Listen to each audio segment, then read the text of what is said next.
I just want to say hello and welcome. And I'm going to start with good morning, good evening, and good afternoon, because I know we're in different parts of the world, and I'm not sure where you may also be watching this recording. So I just want to say welcome all of you to what I'm sure will be a very interesting and insightful conversation and debate. So in terms of myself, I'm Marilyn Devonish. I'll be your host for the evening in terms of introducing it, but I will be handing it over to our speakers for the main question and answer session with our guest today. So I will take you through a bio introduction. Now, for those who haven't met me before, I am a coach and therapist and a remote working consultant. And I've been doing that since 2003, not just in response to the pandemic pivot. And I also am a freelance writer, so write for publications such as The Times, The Guardian, Forbes, and of course, The Nation in Barbados, courtesy of the wonderful Tyrone Roach. So let's tell you what this evening is about. The UK Bajan Hub group are hosting this evening's event to respond to their membership's request to hear from Reverend Guy Hewitt. And we want to hear his views and opinions on his eligibility for President of the Barbados Democratic Labour Party, which will also be referred to as the DLP for those who maybe are not familiar if you're watching this on one of the other channels as a recording. The party already has a president, Verla de Pisa, who took over the reins following a crushing 30-0 defeat in the last general election. So the question is, and I'm sure there'll be many other questions tonight, but the big question is, what does the Reverend Guy Hewitt intend to do to restore a once great party to become again a force to be reckoned with in Barbadian politics? And just to note, the incumbent Verla de Pisa has accepted an invitation to this platform to talk to the UK Barbadian community, but the date has not yet been confirmed. So I will now give you an overview. Now, I know those of you who are here live, you know Guy Hewitt. For the benefit of those also watching the recording, I'm going to give you a brief overview and background so you have an appreciation of his many accomplishments. And this is a shortened version. There is a lot more, but this will bring you up to speed. And I'm sure there'll be things that maybe you weren't aware of or have not remembered. So Guy Arlington Kenneth Hewitt, born in November 1967, is a Minister of Religion and Social Development Specialist who held the ambassadorial appointment of the High Commissioner of Barbados to the UK from 2014 to 2018. He previously worked with the University of West Indies, Caribbean Policy Development Centre, Commonwealth of Nations, Caribbean Community, and the City and Guilds of London Institute. Hewitt has been an advocate for the Commonwealth of Nations of London, as Commonwealth of Nations Small Island Developing States. It may later be referred to as SIDS, focusing on change in the OECD Development Assistance Committee rules, allows the Caribbeans and other SIDS to access development fund financing when devastated by catastrophic storm systems. And I'm sure that many of you were here for that discussion last night. In 2016, to celebrate Barbados' 50th anniversary of independence, he published a book, Fathering a Nation, on the life and legacy of Errol Walton Barrow, the first Prime Minister of Barbados and one of Barbados's national heroes. He was instrumental in raising sponsorship for the Barbados Jubilee events in the UK, which culminated in the Gala Award event at the Savoy Hotel. In 2018, and this is very relevant for those of us here in the United Kingdom, he was one of the leading advocates for the Windrush generation in the wake of the scandal. The government's immigration policy deemed long-term West Indian-born residents as illegal immigrants. This resulted in people who had lived and worked in the UK for decades being denied fundamental rights, including the right to work, claim benefits, and access healthcare. Some were placed in detention centres, others were even deported. He also published articles with the Chatham House and the University of the West Indies on the Windrush scandal and how this matter was escalated to become a global issue. Hewitt's application was included in the podcast series 100 Campaigns That Changed the World. In addition to his assignment to the Court of St. James, Hewitt was the permanent representative to the UN International Maritime Organization and a governor on the Commonwealth Secretariat. He has also published several other books, and as an Anglican priest has ministered in Barbados and the wider Caribbean, North America, and Europe. And he is currently based in South Florida. And on Friday, the 11th of June, Reverend Guy Hewitt officially decided to run for the presidency of the Democratic Labour Party. So welcome, welcome, welcome, Guy Hewitt. I look forward to hearing from you this evening. And I'm now going to introduce to you our questioner for this first portion of the evening. So you will be hearing from Christopher Griffith. So just to give you an overview, Christopher was born in Barbados and came to live in the UK in 1992, where he completed his degree at the University of Sussex in Business Studies. He has a wife and 2 children and is a trustee at the local community in West Norwood and lives in South Norwood. He has worked in sales and business development for the past 25 years in the UK, with global account management roles in Shell and Thomson Reuters. Since 2012, he has been working in his own consultancy, CJNM Consulting Associates Limited, and has worked on behalf of Invest Barbados and the Ministry of Labour on specific projects in the UK. He is currently the head and founder of the UK Labour Programme, which currently 100+ farm workers from Barbados working across the UK. The programme is poised to expand into hospitality and construction jobs shortly, bringing over further Barbadian workers for job roles in the UK. So we will now have a discussion which will last for approximately 30 minutes. So Christopher and Guy Hewitt, I hand over to you for the next portion of this evening's events. Thank you. Thank you, Madam Moderator. Thank you, and it's wonderful to be here. Thank you very much, Marilyn, and it's a pleasure to be able to have this time with you, Guy. We're going to sort of just take a couple of minutes, maybe up to 30 minutes, to answer some questions about the particular situation you find yourself in at the moment. And I'll just start off. In terms of the local political scene at the moment, Guy, you find yourself currently in a situation where you're running a campaign for the presidency. And I just want to ask a first question. You've labeled your campaign New Dawn. I just want to ask you, why have you given that campaign label to your bid for the presidency of the Democratic Labour Party? Well, I want to say, I mean, again, Chris, thank you for being here with me. For me, this is a new dawn for me personally. As I've said to people, I don't have the mindset of a politician. I've come into this with a long background in public service, but really coming in to try to make a difference and do things differently. For me, it has to be a new beginning within the Democratic Labour Party, to the extent that, as mentioned at the last general election, the party was routed, losing all of its seats. So therefore, it cannot be business as usual. And there has to be, I would say, take fresh guard and a new approach to how we do this. And to me, generally, I would like to say a new dawn for our politics and our political climate.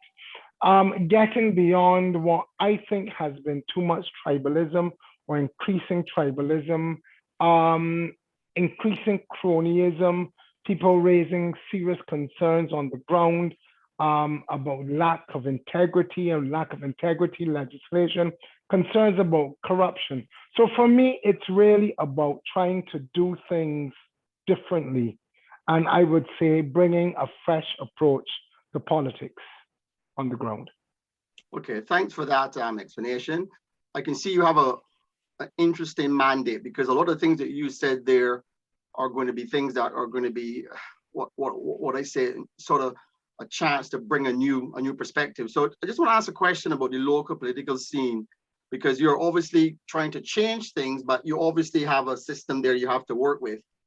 In terms of your viability to run for the presidency, it's reported in the local press that over 16 DLP constituency branch offices have backed the current president of the Democratic Labour Party, Marilyn Devonish. So how are you going to go about making an impression already with such an enormous amount of backing from, as I said, they said 16 constituency offices for the current president? Well, I'm not sure what the data you have, but I am aware that there are a number of branches that have not given her a nomination, including those that she's attended. So I would say that there is mixed thinking on the ground in the DLP on the issue of leadership and on her leadership. And if you are following what is going on the ground there, you would also know that there's not overwhelming support in terms of turnout at these meetings to suggest that there's a groundswell or there has been a groundswell of support for her candidature. I want to say, as was mentioned earlier, that she stepped in at a time when it appears to some that there was nobody there to fill the void. And we have to thank her for that. But things, now we're on a different playing field. We have to get ourselves election ready. And as I have said before, the outcome of the St. George North by-election suggests that there is still a lot of work to be done, a lot of things that have not been done. And that is where I am stepping up and coming forward to offer what I think is my greater competencies in the area of leadership. Okay, fantastic. Guy, obviously you have tapped in to the local feeling in the Democratic Liberal Party because you said very clearly in the press that you had no intention to run for any political office, but you were swayed by people within the party who basically suggested to you they needed a change. But I want to ask you a question about some of the criticism you're getting from the current party. The vice president of the party, Andre Worrell, and others, the Young Democrats, have voiced some very vocal opposition to your running for the presidency. I just want to get your feeling on, is that something you thought was going to be par for the course, or did they take you by surprise? For those people who have supported me or supported me, I have used the Michelle Obama phrase, when they go low, we go high. I had hoped that this campaign would not have been personalized, that attacks would have been founded on fact and on substance. The statement by the Young Democrats was so factually incorrect. It was a disappointment to me that people who perceive or purport themselves to be future leaders would show such poor lack of integrity, that they would deliberately lie on a letter towards supporting somebody else. But that is what it is. Andre Worrell, I know, has publicly stated his support for Verla de Pisa as his leader, and therefore anything that he says, I presume will be consistent with what she desires. And I'm not looking for him to come out in support of me in such regard. But what I would also say is, apart from those who are towing, in a sense, a very specific personal line, there is in the country and in the Democratic Labour Party a desire for the kind of effective leadership that they feel can bring the party towards winning a general election. And as you mentioned at the beginning of your statement, one of the things that nobody has been able or willing to say to me or say publicly, that they feel that the current president is capable of leading Barbados. Okay, I'll just ask one other question regarding some of their criticism, because it is one of the things that you will need to address. People are saying, especially some of these critics of yourself and your desire to run for president, that you were not involved or have not been working in the trenches to rebuild the party after the debacle of 2018, May 2018 election. And also, some of them have said that Verla de Pisa said you're a political neophyte in terms of your political experience. What would you say to these criticisms? And can you share what was your involvement in the party in developing it after the election debacle? You can't be in two places at once. I have been working abroad for the last 2 years out of the need to pay bills and support my family. Just as nobody could expect you to be on the ground rebuilding the party, after the election, nobody should be able to expect that of me, because not that I wanted to, I had to go abroad. Considering with regard to being a political neophyte, I have said that there are persons, especially in the UK, who are aware of the work that I did against the UK government. It was a political campaign. It was a successful one.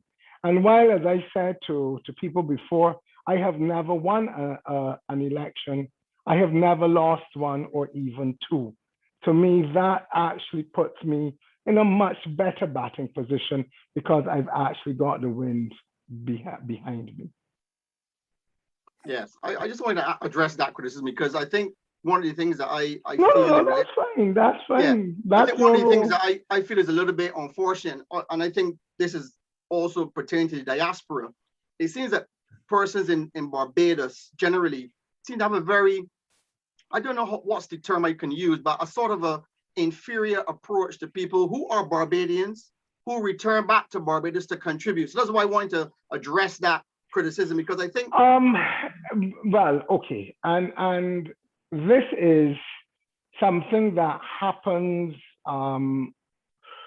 This is a reality you're speaking to, Chris, and there's that sense on the ground that you have gone away, you've lived a better life, whether it's in the UK or Canada or the US.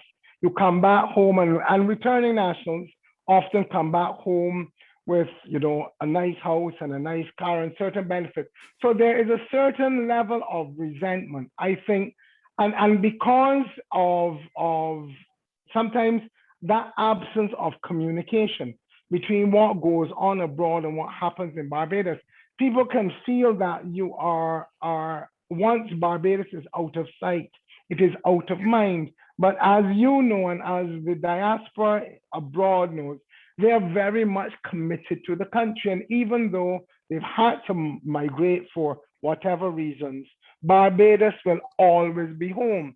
And so that, like you all, like me, wherever we are, Barbados remains at the forefront of our thinking, very much a concern of ours. But yes, we need to be able to rid ourselves of that mindset that our diaspora abroad is anything other than fully Bajan. And that is why I was delighted to have been able to go to the UK as a foreign representative, as a High Commissioner representing the country that I identify with, to affirm to people, you don't necessarily have to be born in Barbados or be living in Barbados, and to be fully Bajan.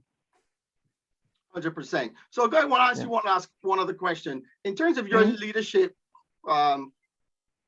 blueprint or your background in leadership, what would you say to people who are not aware of some of the things that you would say are characteristics that you have developed in terms of why you believe you can be a political leader and potentially a leader of Barbados? What are some of the characteristics, building blocks, bio? Give us a bit of a background about that. Well, I mean, okay. And if you say what makes me think that I would be the more effective leader of the Democratic Labour Party, I understand some of the core competencies of leadership. I know how to bring people together and make them work effectively. Can you give us some examples of any? You can use Windrush or anything. Just well, let us use Windrush. Let us use Windrush. We took a story that was languishing in the Guardian newspaper. I got together a core team and we made it front page news. We planned an entire campaign, which we executed efficiently and effectively, that brought attention across all the media houses, that brought the UK government to the table, that brought the Prime Minister to meet with her government counterparts from the Caribbean. It was a meeting I organized myself. So what you're saying is, in terms of mobilizing people, getting a message out, bringing attention to an issue, or even if you want to say for 2016, fundraising, communicating effectively through different mediums, all of that I have done and done successfully. The challenge we are facing now in the Democratic Labour Party is that outside of those who gather frequently at George Street or at the branch level. The nation has no sense of what the Democratic Labour Party is all about. There's no sense of vision, no sense of leadership, no sense of presence. And anyone who has been following the politics in Barbados will know, since my entry into the race, the Democratic Labour Party has been more visible and been taken more seriously than it has in the last 3 years, to the extent that Barbados Labour Party commentators are deliberately and supporters attacking me and encouraging support for the current president, in the same way that Donald Trump tried to get Bernie Sanders into as his opponent, because they know, and the Prime Minister has said, that the current president is the best gift to the Barbados Labour Party. As I said, I plan to be her headache and nightmare if I get the chance. We have to make the government feel accountable, because right now with a 30 seat or 29 seat majority, it is doing as it pleases. All right, let's speak to another aspect of your sort of things that you will have to take responsibility for or be involved in. Barbados has seen a shift, and as someone who has a religious standing, would you say that morality is an issue that we should take seriously in Barbados? And do you think there's an argument that we have declined in terms of morality? I don't know, for example, the gun crime at the moment, the recent video that was publicized with the Trojan writing. Give me a feel about what you consider to be relevant or important, or do you think these are non-issues? No, these are very serious issues, as you said, that the erosion of some of our core values is driving a certain level of deviance, a certain level of corruption, a certain level of immorality in the society. And it cannot be left to civil society to address these things. Government must take responsibility. And I want to say this, and I've said it before and I'll say it again. You have had persons who are on the fringes of society engage in illicit activities, who have been actively promoted at government events and at national events. I have friends of mine who are in the police force that they've said they have never seen so many persons known to the court attending government functions than the present. And it is a problem, because while people talk about supporting the small man, these are not just small men, these are big criminals. And when you actively embrace them, whether it is for votes or the mobilization of people or networking on the ground, you send a message that anything or whatever you do, once you can get support from a politician or the mainstream, it becomes legitimate. And we need to be able to take people out of what is, and you, I think, alluding to it, a growing gray area in the society between right and wrong, and really say what is right and what is wrong, and hold a strong line on our core values, or we will end up losing our society. And as we have seen in other Caribbean countries, where the rule of law and the authority of law enforcement and the police force is now something that is discretionary. So, Guy, would you make this an important feature of your campaign? It is essential. It is essential. It's not just about politicking. This should be a central feature of our society.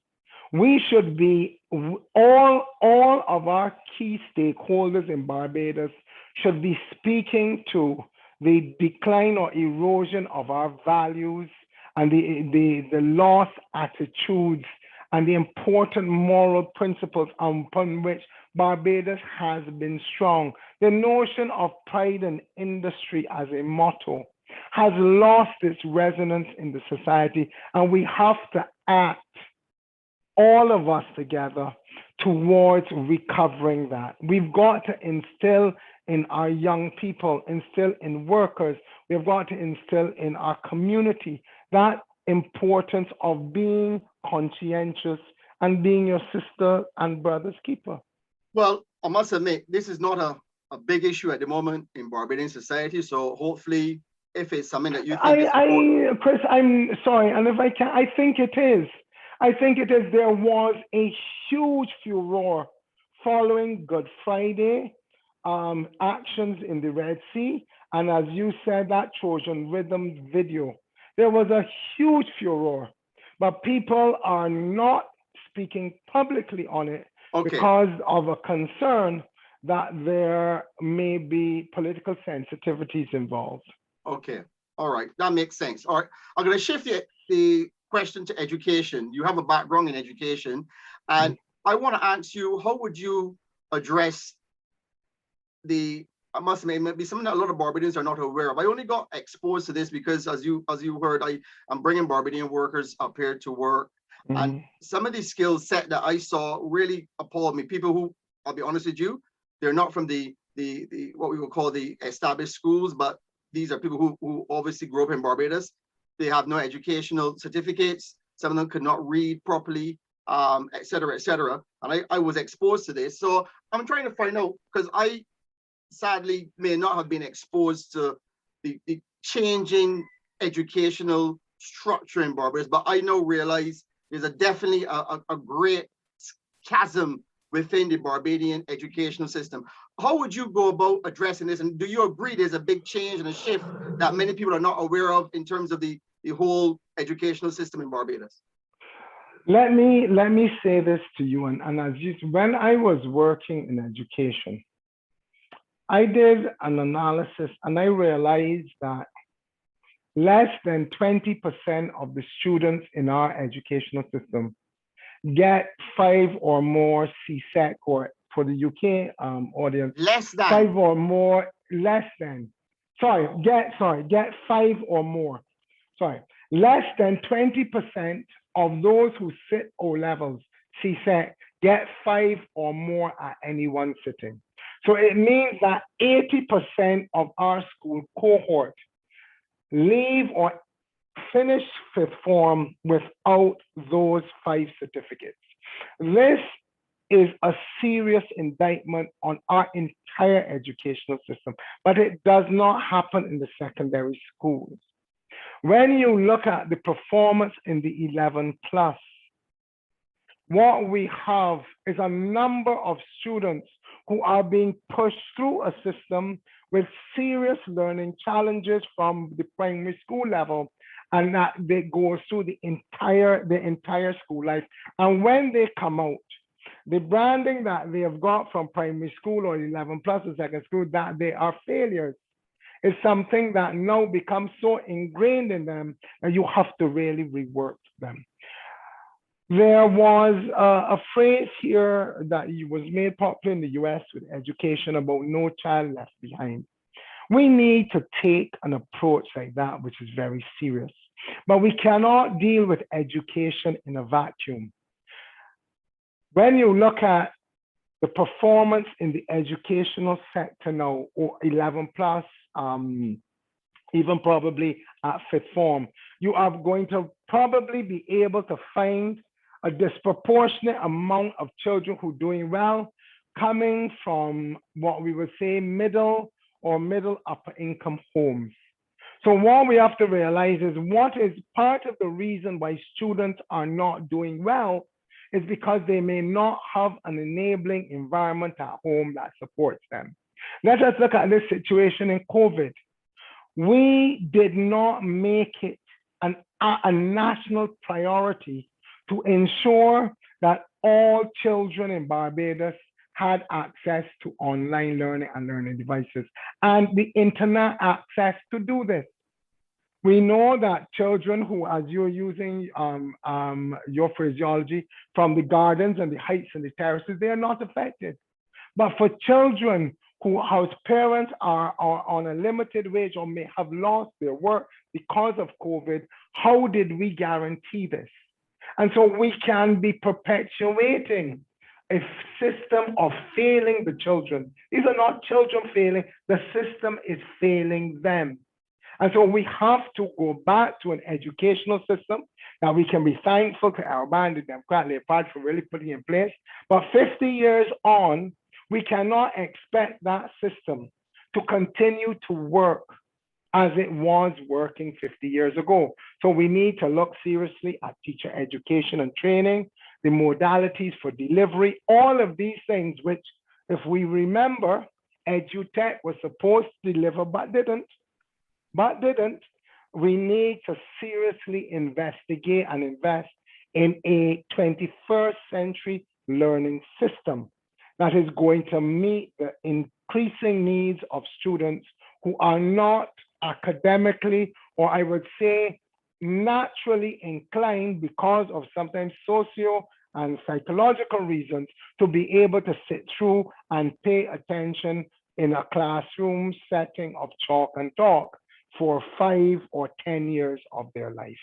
We have got to reform education top to bottom in a fundamental way. And that includes our tertiary level education as well. All right, I'm going to ask a question about the economy. Barbados, like many other small developing independent states, island states, have had a real impact by the COVID pandemic. How would you go about addressing some of the very critical issues that we have found ourselves in, which is one, trying to now move away from the dependence on tourism to trying to see how we can balance out the economy to have a lot more drivers coming from different sectors? What would be your plan? Because like you're talking about education, and we can even put in that health, other things. These things cost a whole set of funds to be able to change them. I mean, the point you made about people not being able to have sufficient hardware to get classes online is a very valid one, because I was in Barbados last year and I saw some family members of mine struggling, or people in areas. I was shocked. Everybody was off of school and they had to work on a computer, not really having one. So how would you address the economic issues that underpin Barbados at the moment in a very precarious? People keep talking about our foreign reserves, but it's mostly debt. So what's your sort of potential way to get around this problem now in the economy? What's your plan? Okay, and let's talk about the state of the economy. We're in a bad way, as you pointed out, because of tourism, because of COVID-19's impact on tourism. Our major economic sector has been in a catastrophic state. That's not Barbados, that is globally. But as you said, it speaks to, and as a consequence of that, we have seen the way in which this government has found itself almost in an identical situation to the previous one, except it communicates things better. Our debt to GDP ratio has gone back up. It is one of the highest in the world again. As you have alluded to, the fact that they say we've got foreign reserves, the reality is this is all coming from borrowing. And this is like, if you go to a Fed with $100 in your pocket, but it belongs to your friend, you might got $100 in your pocket, but it's not yours. So that what we have is a government that has created the veneer and an illusion that all is well economically, but we are in dire financial straits. Our level of unemployment at the present is again catastrophic. People don't have money. There is no unemployment benefits. Barbados are really suffering. And at the same time, we are seeing, because government keeps taxing people, adding on the fuel taxes, adding on taxes, as they are trying to make up for the shortfall in revenue because of their decrease in corporate tax. Bajans are having to do more with less. And that is creating other social and psychological problems. You ask, what do we do? Yes, there has been this buzzword that has been going on. If you listen through the time of Erskine Sandiford, Owen Arthur, Brandon Stewart, Chris Ingram, Mia Motley, everybody talks about this thing of diversifying the economy. The challenge is during the times of hardship, we talk about this, but once everything starts to get going again, we go back to our own bad ways. So we are now focused. We are saying we have to get out of tourism, but once tourism picks up again, we will start celebrating it. People will have jobs and we will go back to it. But yes, we have to diversify. We need to be serious about our agricultural sector. We need to look at it not just in terms of providing food security, but providing some niche products for us to make money internationally. When I was based in London, I met a company. They have the last surviving cotton mill in the UK, and they wanted to cultivate, to promote, to produce for export Barbados Sea Island cotton. The challenge we have is trying to get people to take agriculture seriously. Our problem of predial larceny is such that most people feel that it is not worth doing because you end up losers. There is no support within the system in terms of credit, in terms of loans, to help people involved in agriculture. Well, there's a small facility at the EGFL, but the reality is you cannot go into a bank and say, I want a loan to become a farmer, because they don't consider it viable. We need to look seriously at opportunities to create employment, to create alternative economic activity, and agriculture is one. Another thing we need to create, and I discussed this again and raised it when I was in the UK, our diaspora. We consider people as Barbadians if you're born in Barbados or if you are a child of a Barbadian. We need to extend those who qualify as Barbadians, have the right to reside in Barbados, to extend it so that Barbadians and their children and their grandchildren can be told that Barbados is an island paradise and you can leave wherever you are and know that you can come there and raise a family, get the best education, get the competitive health care. But this is what comes back to your question. How do we do this? We have got to invest in education. We have got to invest in our health care to make it world standard, not as just as a social good, but recognizing the interlinkage between our economic and social policies.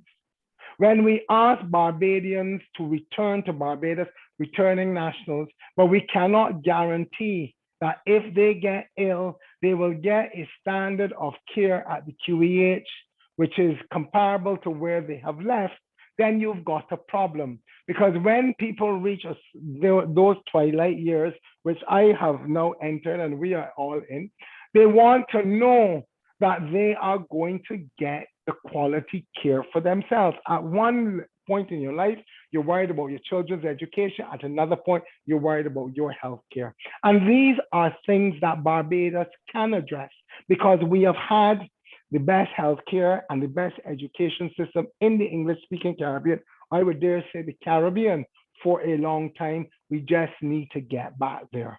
And once we do that, we recognize that there are going to be the interlinkages between the social policies and economic policies, and that will bring people and investment into Barbados. If we do it together, it can work. But one of the challenges we face is too many people focus on the economy without realizing, as David Thompson used to say so often, Barbados is not just an economy, it is a society as well. We've got to look after the dollars and the people that produce those dollars at the same time. Well, my last question before I hand back over to Marilyn is just your final analysis of your project, because I see it as a project. You've sort of put your hat in the ring. There is some internal disruption. Some people, as we talked about, criticizing your presidency bid. But finally, do you believe, Guy, that this attempt by yourself to make a change, to create a new dawn, will be successful ultimately? Or do you think at the moment you're not sure how your end will come up? But let me say this. I am working, and my team, we are confident that we will prevail in the bid for the presidency. But even not, it has been positive. It has woken up the party. It has woken up people to the party, and it has allowed people to start to ask the question, do we or should we just be taking the same old, or do we need to do things differently? Do we need ultimately to have a new dawn in our democracy in Barbados? So while I am confident in the journey that I am making, I know at the very least, Barbadians are better off because of this. And for those who try to suggest that having a democratic process of challenging one another for elections in a political organization is somehow untoward, then they really don't understand the very essence and nature of politics is about giving people choice. Okay, thank you very much, Guy, and I pass You're back welcome. over to Marilyn. Wonderful talking with you, Chris. Good to see you, Same here. brother. Thank you.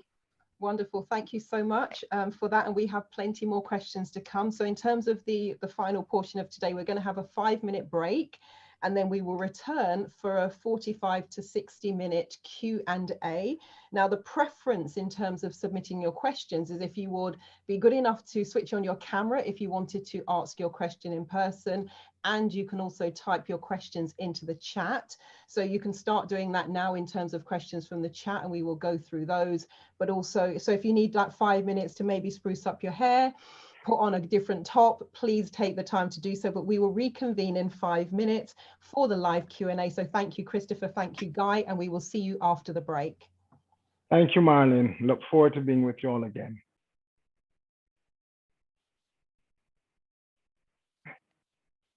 Let me touch this. Mute.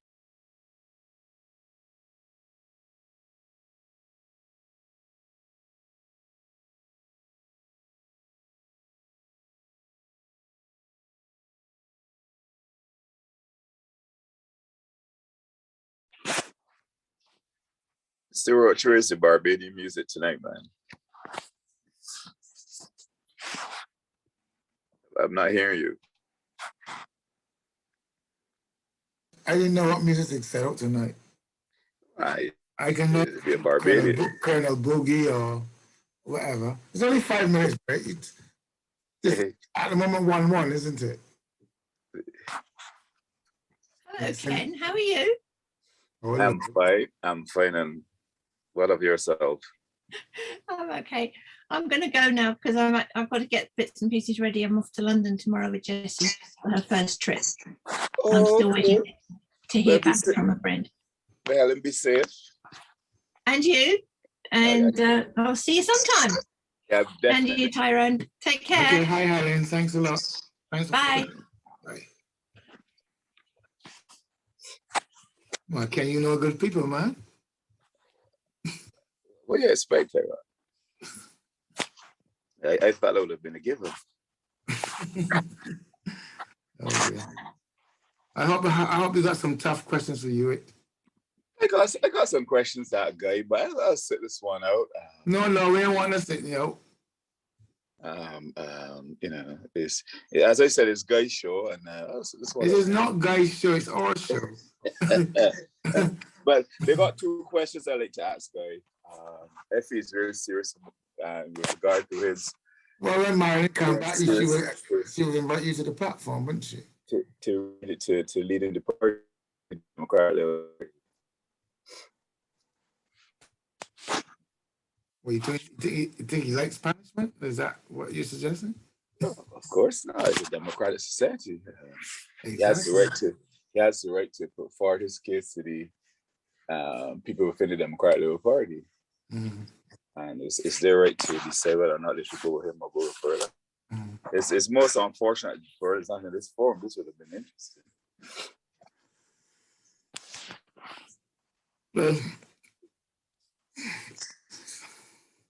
Well, that's what it is. What it is, isn't it? Yes, it was. Yeah, what happens here anyway? At the end of it, we'll just upload it to YouTube, and once we edit it, so yeah. It's an open platform, and We have extended the invitation to Verla as well. So. And at the end of it is we are Barbadians when all is said and done. Yeah. Yeah. Also, everything you say is now being recorded. So first of all, Guy, thank you very much for answering those questions. Thank you again, Christopher, for leading that session. In terms of opening the Q&A, I have a more personal question for you. And I hear what you're saying in terms of when you were saying you weren't thinking of the political side of this initially. I had a similar experience last year. The mayor of the town that I live in asked if I'd thought of standing for election. My initial reaction was no, had not thought about it. He said, would you? I did think about it. I decided to stand for elections. We had the elections in the United Kingdom in May of this year, and I was elected as a councillor. So it's been congratulations. Thank you. So it's been an interesting learning curve, but actually I'm starting to see that even if you don't come into it with political aspirations, it does not take long for that to change and for you to start getting up to speed with the way that things work and the things that are important and getting your head around policy. So for you, I'm really interested to know, first of all, what was the defining moment? What was the thing that made you go from not looking at this from a political point of view too? I know there's been something about restoring the soul of the nation. So could you put into words for us what was going on for you to say, I am now going to put my time, my energy, my resources behind running for presidency? When I finished the working on the Windrush scandal, I thought that I had done my heavy lifting for life. I thought I had done it all. I served Barbados and Barbadians to the best of my ability. I fought against injustice, and I thought, good, as people use a euphemism, been there, done that, got the t-shirt and video. Because of COVID, I had not been home for 15 months. The restrictions and the quarantine and such was that it didn't make practical sense of going home. And when I went home on my last trip, as Chris alluded to, I had said that I thought that a contested presidency would not be in the interest of the party at this time. And while I was in Barbados, I was rebuked by a number of people, both members of the Democratic Labour Party and some just everyday citizens who said to me, this is absolute nonsense. If you believe in Barbados and you believe in democracy, you do the best that you can and you let the chips fall where they will. And the more I listened, the more I reflected, the more I prayed about it, I realized this was necessary. I had meetings with the current president and other people in the party. And out of all of that, I came to the realization this was necessary for Barbados. And while I've never had the ego or the political aspirations, or I would never say to anybody, I'm born to lead. I've realized that the responsibility of leadership has been thrust on me, and I'm going to take it up again as I did with Windrush. Yeah. Wonderful, thank you very much. And also thank you for leading and spearheading the Windrush change, because I mean, I watched I don't know if you saw the debate in the House of Commons last week. Yeah. That was not good in terms of the number of people affected, the very small number of claims, and the Home Office still refusing to let go of the reins, even though they have not done a good job. So thank you for what you spearheaded there. Now, for those of you who are watching this, if you know how to raise your hand, you can raise your hand if you do have a question, and we can bring you up that way, or you can put your question into the chat and we will go from there. Now, this is, as Tyrone said, this is a chance for everyone to have a view of what you are bringing to the table. I've noticed when I was reading through some of the notes and the backstory, there have been a statement made by the Young Democrats. So I'd like to give you the opportunity to give us more than the one sentence statement that was in the newspaper. So the Young Democrats have taken issue with a statement that was made about the number of women in the party. And they were at pains to point out that the president, the vice president, the secretary, and the education officer were women. Your response was just a one-liner, and I'm not sure if it was designed that way or if you just they just hadn't published what you said. So can we just kind of address that one, because it's one of those questions that's in the media that doesn't necessarily put you in a good light. So I would love to hear your full response to what the Young Democrats had put forward in terms of your comment about women in the party. Okay.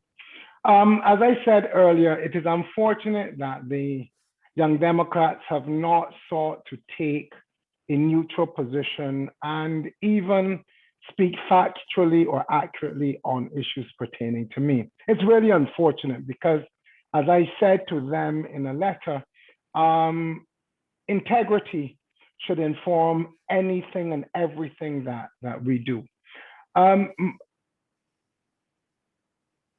People have tried, and I was saying earlier, to throw things at me with the hope that something would stick. So what they sought to do was to suggest or try to purport that running against the current president is somehow misogynistic. And I said to people a couple of things. One, as someone who attended the UN World Conference on Women, somebody who has worked on women in development, I understand gender, not just conceptually, but professionally, and live it personally. But beyond that, I said to them, I am running against a president who happens to be a woman, not because she is a woman, but just who happens to be a woman. I have made the point that compared to the other political party, the Democratic Labour Party has been very, very much lacking in its promotion of women as candidates and as ministers. I have spoken specifically against the fact that on the slate of DLP candidates now for the next general election, there are only 2 women named, including the current president. I said, if I have any issue with the slate of candidates, I would have to start there. So far from the claims or the suggestions that I am misogynistic, what you have got is a distortion of facts to push a very personal agenda for someone within the party, which I've been very disappointed by, and it does not bode well for these young Democrats as future leaders. Because if you don't have integrity when you're young, you're not going to find it when you get older. Wonderful. Thank you for clearing that up. I appreciate it. We're now going to go to Ken Smith. So Ken, I'm asking you to unmute. So when you are ready, the floor is yours. Hi, good evening, Marilyn. Good evening, Tyrone, and the other panelists. And good evening, Guy. Good evening, First, brother. let me say that I wish you all the best in your endeavor to become president of the Democratic Party. And we will finally have someone to fight against. But Guy, you know, in terms of politics, I had to score that lower blow. But Guy, in terms of trying to be president, trying to get the presidency, to win the presidency, you have to convince at least about 16 to 18 branches, along with members of the General Council and so on. How do you endeavor to do so in light of the fact you have the Young Dems against you and some stalwarts within the party who appear to be against your vice presidency? Okay, Ken, if I can just clarify, and for the benefit of everyone listening and participating, the Democratic Labour Party and Barbados Labour Party have very different processes for the election of leaders. Whereas the Barbados Labour Party brings delegates, we are in the Democratic Labour Party, when we get to the annual conference, it's 1 person, 1 vote. So ours is a very different system. Once you get into the annual conference in August, everyone there is entitled to nominate and vote for whomever they like. I shouldn't say nominate. The nominations are closed, but vote for who they like. There is no tie link between a branch's nomination at the branch meeting and their voting at the annual conference. So in that sense, it means that I have been nominated, I am in and I'm on the ballot with the current president, and people will decide in that meeting who they vote for. Are you asking, well, do I come in as an outsider? Of course I do. Of course I do. And as I said, I know there are those who feel that she has done a lot, or she held the helm when everybody else seemed to have abandoned it. And that, as I publicly commended her for, but we now have to get election ready.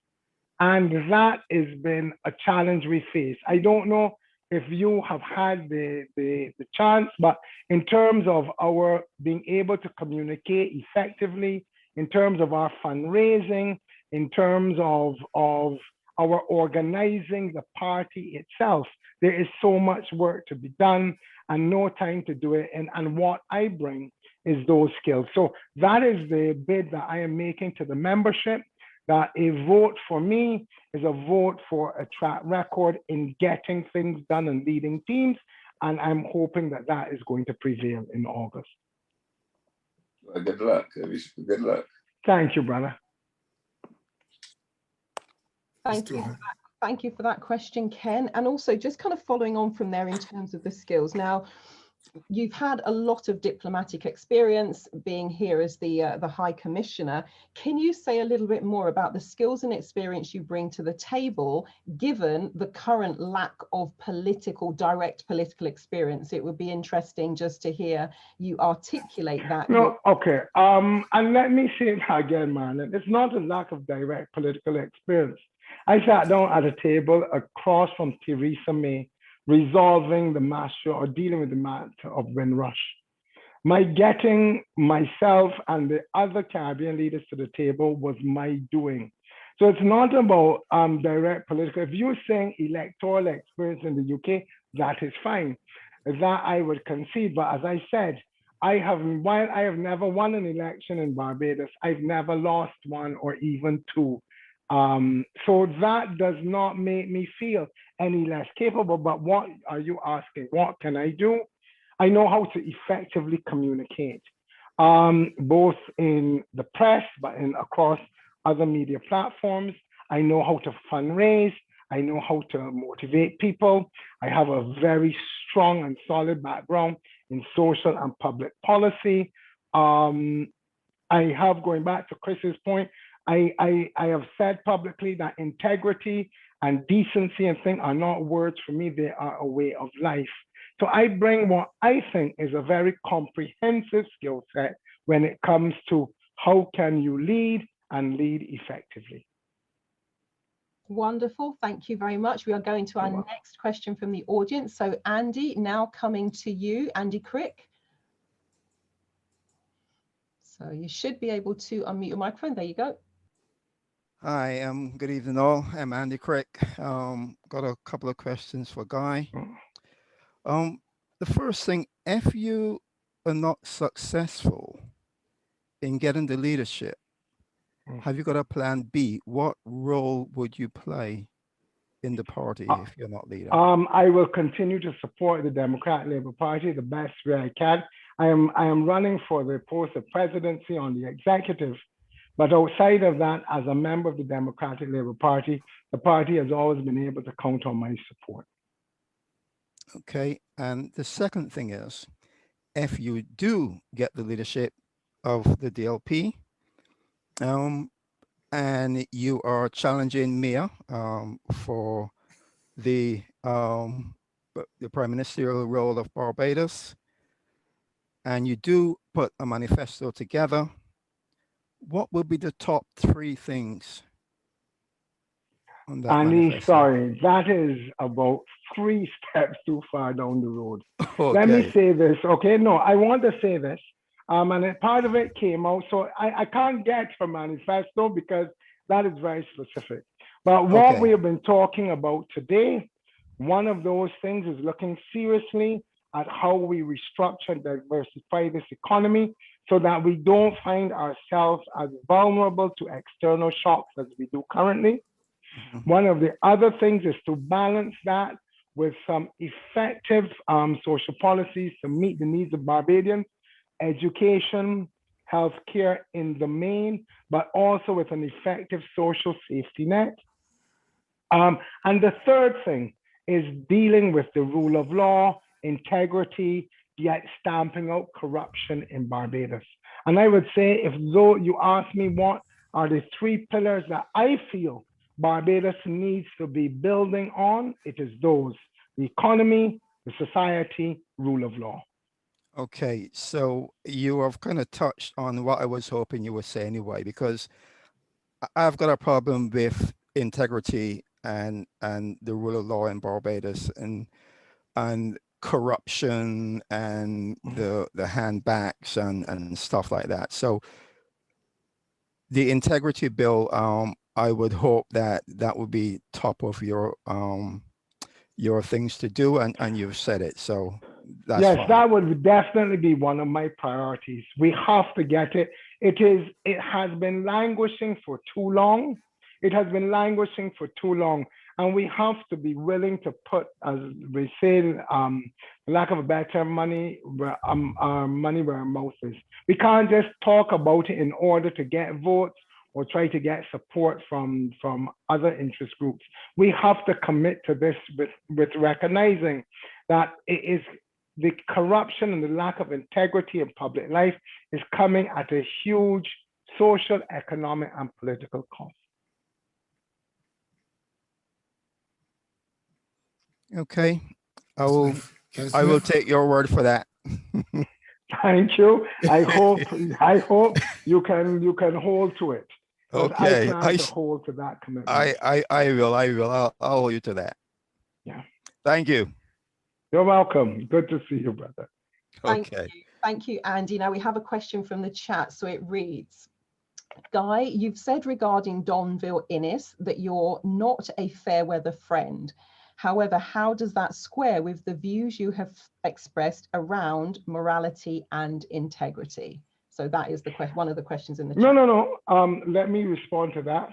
Having paid careful attention to the case and understanding all of the facts, I do believe that Donville Innis has a very high likelihood of being acquitted on all charges, because I believe that those charges were not done in a transparent or impartial manner. Thank you. And just while we're on the subject of the rule of law, that was one of the kind of behind the scenes discussions and questions that was kind of put forward that we were discussing. So one of those questions is, how will you improve the workings of the criminal justice system in the country, which by all measures appears to be broken? So we've just touched on the law, so I'd like to just bring that one home as well.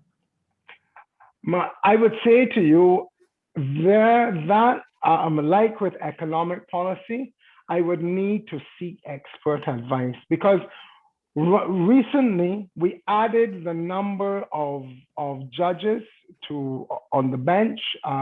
We increased them, but people seem to be no more satisfied that justice is being done in a timely manner than they were before. As you are alluding to, people feel the system is broken. And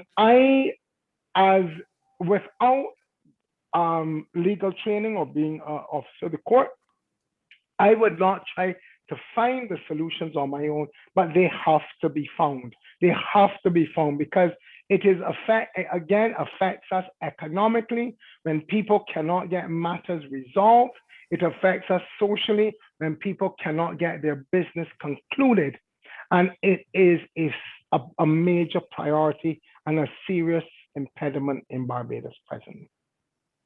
Wonderful, thank you. And while we're on that subject of the island and the future of the island, there was a previous discussion in one of these forums where we needed a whole section on this about the dependency on tourism and what Barbados can do, particularly with the devastation of the pandemic, because it relies heavily on tourism. So what are your thoughts? What can Barbados do as we move into the 21st, 22nd century to end that over-reliance on tourism? Because there was talk about technology, there was talk about innovation, but that was just talk. So I'd love to hear your thoughts on that as well. Okay, one of the things we have to accept for the short and medium term is that tourism is going to remain the leading sector in our economy. But what we have to do, and if we take a step back to the 60s, at the point of independence, or for our independence, the Mr. Barrow, the Democratic Labour Party, built the Barbados Hilton. And the Barbados Hilton was iconic, not just because it was the wonderful black marble, for those who remember, but it signaled the movement from agriculture into tourism. And at the same time, they also inaugurated the legislation for the financial services sector, which really picked up in the 80s under Tom Adams. But what we're saying is that movement is not one, you can't just shut down a sector of the economy or start another one. We have got to send the signals and create the enabling environment for people to move into new sectors. Now, let's take, for instance, there's this whole discussion around medical marijuana. For me being based here, it's amazing the way in which Colorado has repositioned its economy around the marijuana industry, medicinal and otherwise. We have sought as a country to get into that, but the licensing is so prohibitively expensive that the small person, the small business person cannot even consider getting into this. And these are the things we have to look at. What are the impediments in terms of licensing, access, financing that will allow us to develop new industries? I said earlier, agriculture, we must go back to, both in terms of reducing our food import bill, but also developing new niches around those sectors. There are opportunities for us. There are even opportunities to look at our tourism industry through different lenses and get into ecotourism and niche products as well. But we have to be able to recognize the need to move away or to diversify and reposition our economy for the future. I was saying earlier to Chris, the problem we face is in times of plenty, people forget what they need to do and they hold on to what they have. My commitment is saying we need to accept that the system, kind of like with the courts, our economic model is broke and we have to fix it. We have to fix it. Are you hopeful that we can fix it? Yes, I am. I am. Barbadians, look, we have a lot of the key inputs to doing this. We've got a very well-educated workforce. We have had over time the right values and attitudes, our motto of pride in industry. There are a lot of the key inputs that are there that we can harness towards repositioning our economy for the 21st century. But it will take work. Sacrifices are going to have to be made.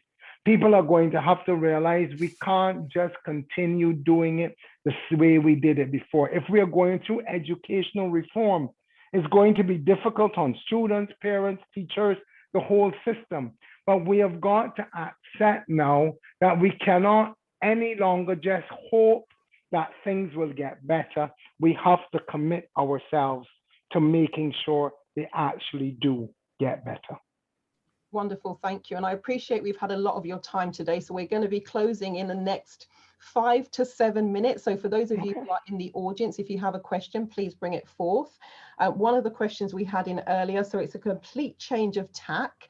It comes down to morality. So the question was along the lines of, as a religious person, what do you think of the argument that society has declined in terms of morality? For example, music, lyrics, dancing, ways of dressing.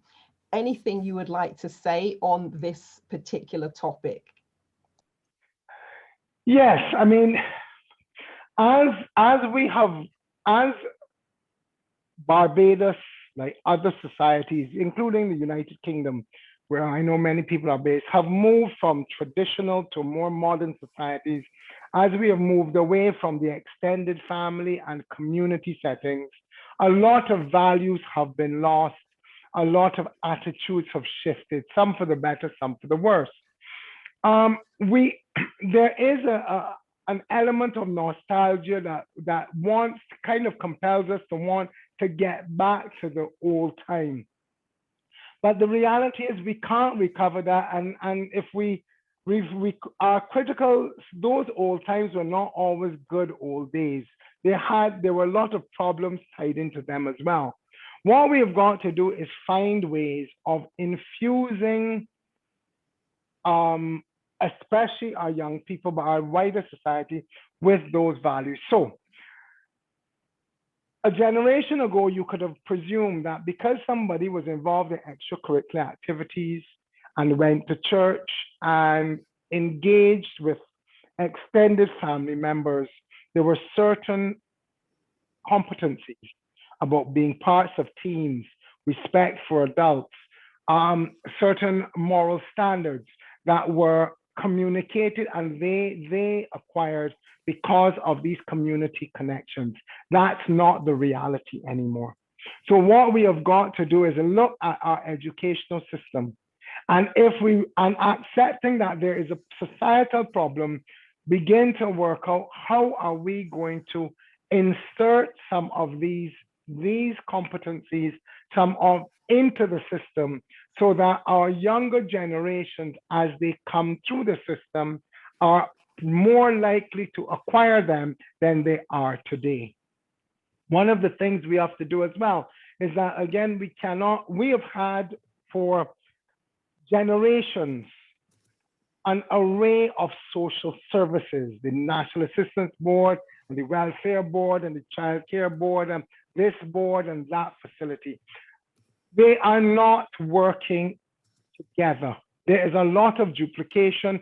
There's a lot that falls through the cracks. It's about time in the 21st century that we develop, as we did with our revenue authority, a single social services department. And rather than dealing with the needs of a mother or a child or a grandparent, we deal with the household as the point of interaction, so that we can have a profile on the house and we can interface with all of them and address the needs that are there. So I'm saying to you, yes, our social fabric is being worn out, but we can repair it, but we have just got to put the necessary things in place to get it done. Wonderful, thank you for that. And we have a— You're welcome. Wonderful, seriously, I'm really enjoying this. Thank you so much for your time. I'm sure everybody— You're welcome. I've enjoyed being here too. I've enjoyed being here. You know, this is the diaspora there knows how close they are to my heart. And so this has been a wonderful opportunity for me to engage with you all this evening. Wonderful. We've got 3 more questions in the chat, and I've got one more that I might throw in as well. So first question, no need to apologize. She says, apologies if this has been spoken about. We've touched on it, Judy, but you're going in a different direction. She says, I'm concerned about people who came to the UK as children, but have been given a 12-month prison sentence, so face forced repatriation to Barbados. She says, we know the CJS imposes harsher penalties on Black people. Those people who have not reoffended, many of them have children, elderly parents, sick relatives who rely upon their support. So her question is it right that someone who learned criminality in the UK be sent back to Barbados just because they did not get their British citizenship? Or would you support Barbados saying that people should stay in the UK whenever possible? I will start off with the last point. When I was at the mission in London, I made the point that the only way an emergency travel document should be issued is if somebody requests it. No one can leave the United Kingdom to travel without a travel document. And so I try to convey to people, if they do not receive a travel document, they cannot go anywhere. But that is just on that note. Now, we have seen, and I'm going to say this and try to put it in a sequence for it to resonate. Between emancipation in the 1830s to the riots in the Caribbean in the 1930s was 100 years. Between emancipation in the United States in the 1860s to the civil rights movement in the 1960s was almost 100 years. There is going to come a time when the Black West Indian or Caribbean communities are going to realize that they are not going to advance in the United Kingdom unless they stand up for themselves. And I say this because this is what we did in Windrush. We reached out, we got the governments, we got the Black MPs, we got civil society, we got the media. We made it a powerful force. What is happening too often is that individual cases get lost. And this is what was happening with Windrush. When The Guardian was writing about these individual stories, it was not until we made it, in a sense, public and political that it got the attention. I say all of that to say, until our diasporas, the Caribbean, the African, they get recognized that they have to do this themselves, things are not going to change. Why? If we look at the history of the United Kingdom, why should we expect a white, racist political party to show any compassion for us? If we want change, for those who want change in the UK, they're going to have to demand it and possibly literally have to fight to get it. People have to be prepared to make the effort because you only reap what you sow. That country, that government that leads the United Kingdom has no interest in people, I would say Black people for sure. And therefore, the quicker that people realize that, and to this certain extent, that the Labour Party has a history of racism as well, until I would say our diasporas get organized and start to agitate for themselves, they are not going to see the results. So no, people should not be deported, but the system is stacked against them and people have to stand up for their rights and fight to get for what they deserve, because this government and the country is hell-bent to treat us all like we are nothing. Oh, thank you. And this dovetails beautifully into the next question. Now, Cece has said, she says, good evening, Guy. Good evening. And she says also, great to see you. She says, should you be successful in your leadership bid and leadership of the nation, would you pursue the Church of England for reparatory justice with the same vigor as I assume you would from European governments? So in general, how would you go about this issue? Let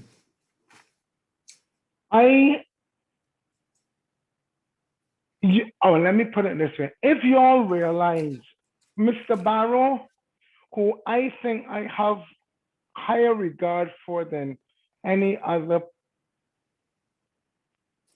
human being that walked this earth, at our independence, and you would realize that when Barbados became independent, we never asked for reparations. He made the statement that Barbados would not be found loitering on the colonial doorstep past closing time.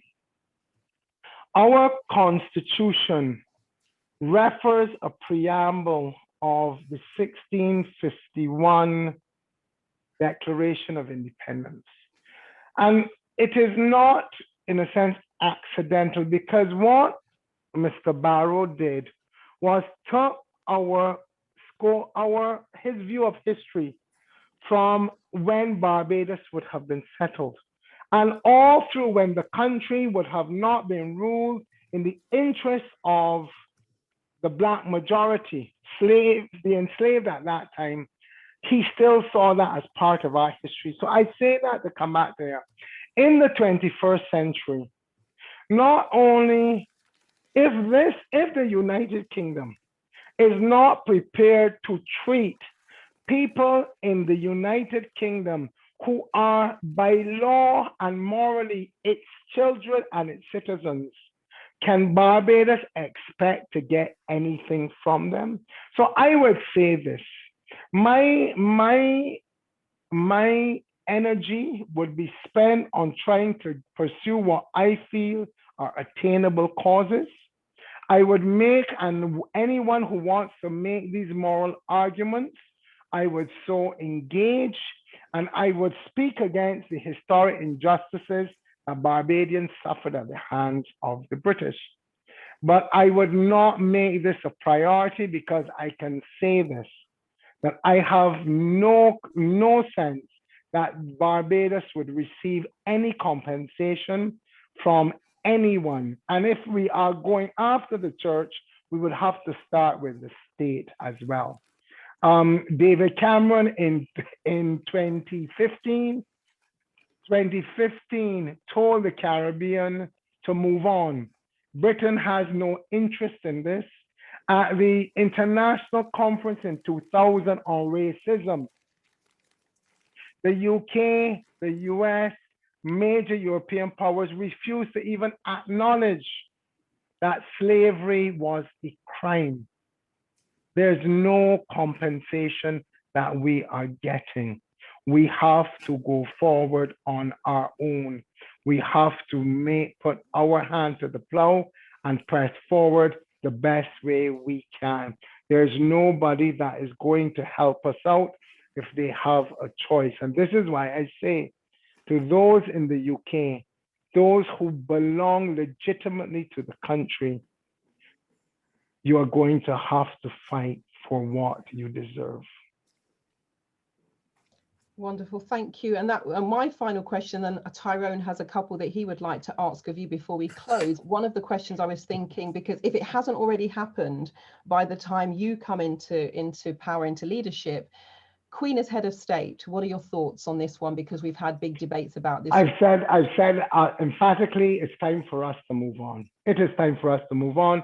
We should have a native Barbadian as our head of state, but this is not the time to do it. We have too many other things going on in the country. We need to put this on pause and deal with it when it is the appropriate time. This is now becoming a distraction for us to be getting on with the critical issues in the nation. Thank you. And Tyrone, I'll hand over to you for your questions. Well, I'm not sure my question is now relevant, but my question was, Republic, was that symbolic or necessity? No, the movement away from monarchy is a necessity. It has to happen at some point in time. Like with the Privy Council, there's going to come a time where either it's better for us to leave them before they leave us. Okay, and so it is time for us to be taking this decision and to be making this journey. But I think we are moving with unnecessary haste to try to do it to meet what I think are a political timetable or political schedule, and not a national cause. Thank you. Marilyn? You're welcome. So Guy, of all the things we've discussed today, all of the wonderful questions we've had, and thank you so much to everyone in the audience and from the opening from Christopher, is there anything we haven't asked you or discussed that you feel it would be important for us to know in closing about your bid for presidency? No, actually, I think it has been very comprehensive. And just to say that at the first opportunity I get to be in the UK, I look forward to being with you all, because I have missed the diaspora, I've missed the UK, and I look forward to the opportunity of moving this kind of dialogue to face-to-face, and noting that everything is supposed to end on the 19th of July. I wish you all the very best, and to say continue to be safe, because like with the struggle for the rights under the Windrush scandal, COVID ain't over yet. Keep faith, keep fighting, but be well.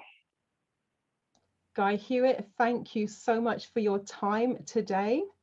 Christopher Griffith, thank you for doing that first Q&A session. I thank you all for your questions. So that's it from me this evening. I think it's only right that Tyrone should close the evening with some final, I can see your face there, don't be pulling faces on me. So I think you should close the evening with your final thoughts. And I don't know if you, do you know if there's what's the next date? I don't have a date in my diary for what's coming up next, but I don't know if there's anything you want to say about what you have on the agenda, given some of the other discussions we've had. So Tyrone, final closing words to you. And you're muted, just need to unmute. Thank you. Oh yeah, thank you. First, I have to thank Guy for coming on our platform. I think it's been very informative. And he's also, he's given us quite a rounded picture of Barbadian politics. Thanks to the members of the Hub for suggesting this. Like I said, we have asked for her if she would like to come to the platform. She's accepted in principle, but she doesn't have a date yet for us. So thanks everyone. I'm sure everyone enjoyed it. You can tell by the silence in the chat room that there a lot of questions were answered without having to ask. And so thank you, Christopher. Well done. To Marilyn. Pleasure to work with the NCBA, and anytime I'm able to be involved, it was fantastic. Okay. Thank you all so much. Thank you all, and good night. And safe travel to homes. Goodbye. Good night. Bye. Good to, well, Mr. Hewitt, you got over that bit, didn't you? Are you still